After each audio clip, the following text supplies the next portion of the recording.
The Frontier Thesis by Frederick Jackson Turner argued that the idea of conquering the frontier, or the journey into the unknown to create a better life, was what defined being American. And I couldn't agree more.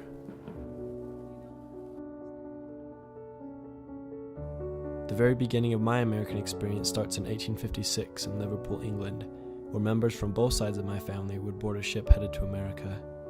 In May of that year, they reached New York City with hopes of starting a new life. They would later make a journey of hundreds of miles across the country to end up in what would eventually be Logan, Utah, my hometown.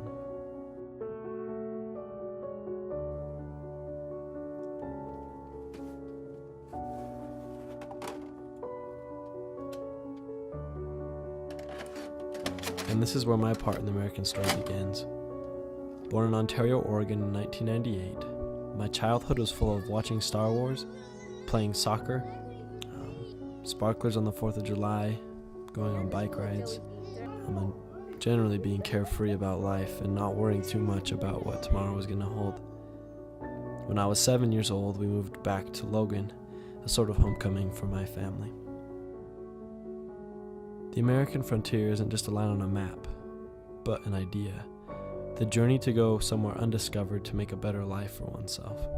The same drive that brought my ancestors, and most likely yours, to this country.